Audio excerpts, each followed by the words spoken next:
ముక్తికి మెట్లు అనే సిరీస్ లో భాగంగా ఈ రోజు ఎన్నో భాగం దుఃఖము దేశము. దుఃఖాన్ని పదే పదే గుర్తు తెచ్చుకోవడం వల్ల అది బాధగా స్థిరపడిపోతుంది, లేక దేశంగా మారిపోతుంది. ఓ వ్యక్తి మిమ్మల్ని తిట్టాడు అనుకున్నాం. అతను మీకన్నా పెద్దవాడు అవచ్చడం చేత మీరు అతన్ని ఏమి అనలేకపోయారు. అక్కడితో ఆ సంఘటన అయిపోయింది. కానీ మీరు ఆ ఘటన వదలకుండా వాడు నన్ను అన్నాడు అనుకుంటూ కుమిలిపోతున్నారా?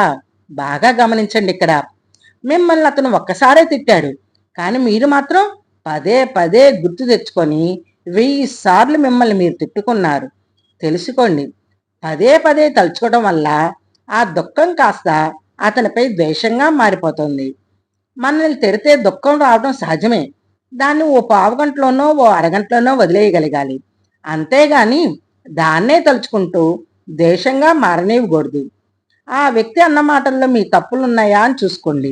ఉంటే వాటిని సరిదిద్దుకోండి. లేవా, ఆ మాటలను గాలికి వదిలేయండి. ఇది ఒక సాధకుడికి ఉండవలసిన లక్షణం.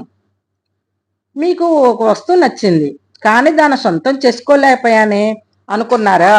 అయ్యో, నాకు దక్కలేదా అనుకొని వదిలేయగలిగితే మీరు చాలా మంచి స్థితిలో ఉన్నట్టు. అలా వదిలేయకపోతే ఏం చెయ్యాలి? ఆ వస్తువులోని లోపాలను చూడాలి, గుర్తు తెచ్చుకోవాలి. అందని ద్రాక్ష పళ్ళ పుల్లనా అనుకోవాలి. అప్పుడు మనకు మనసు శాంతి పడుతుంది. అలా కాకుండా నాకు దక్కలేదు దక్కలేదు అనుకుంటూ ఆ దుఃఖాన్నే కొనసాగించడం వల్ల అది బాధగా స్థిరపడిపోతుంది. మీకు ఆ వస్తువు దక్కదు, మనశ్శాంతి ఉండదు. ఒక కోరిక 2 నష్టాలు తెలుసుకోండి. ఉన్నదానితో తృప్తి పడండి, హాయిగా జీవించండి. గతం గురించిన చింత, భవిష్యత్తు గురించి బాధ మానేసి వర్తమానంలోని ఆనందాలను చవిచూడండి. మితిమీరిన కోరిక, కోపము పాపకార్యానికి ప్రోత్సహిస్తుంది. ఓ కష్టం వచ్చినప్పుడు దుఃఖం ఉండటం సహజం, అది తప్పు కాదు. కానీ ఆ దుఃఖానికి ఎంతవరకు ప్రాముఖ్యత ఇవ్వాలో అంతవరకే ఇచ్చేసి దాన్ని వదిలేస్తే సమయమును మనం హాయిగా ఉండాలి.